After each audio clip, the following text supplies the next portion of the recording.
When the day of Pentecost came, they were all gathered together in one place. When suddenly, without warning, there was a sound, like a strong wind, gale force, in fact. Nobody knew where it came from, and it filled the whole building.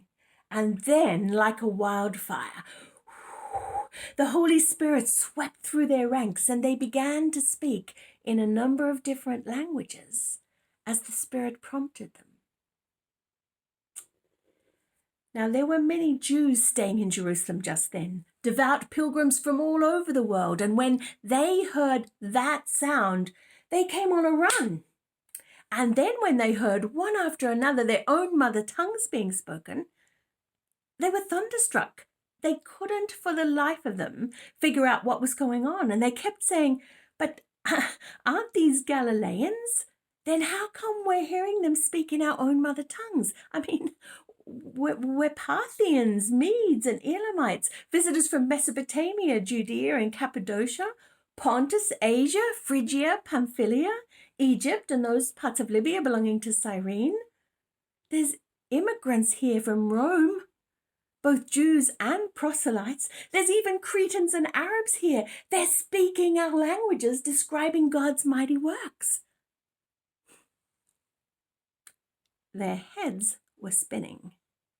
They couldn't make head or tail of it. They talked back and forth, confused. What is going on here?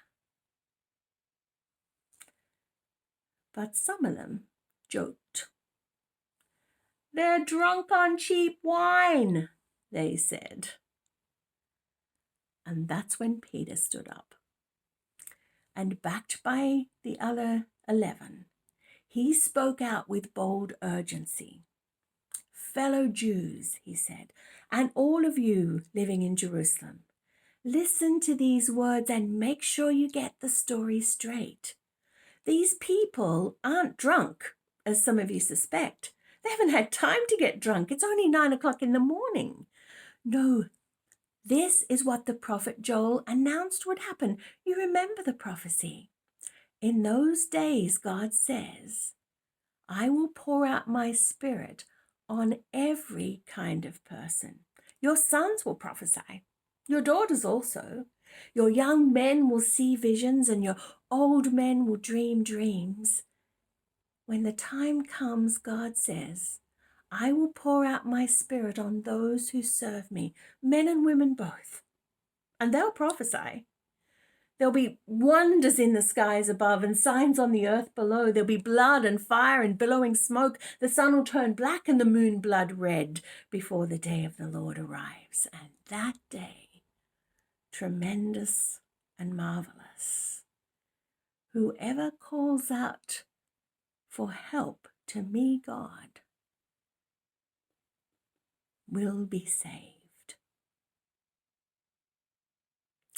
People, this is God's story. And what a story it is.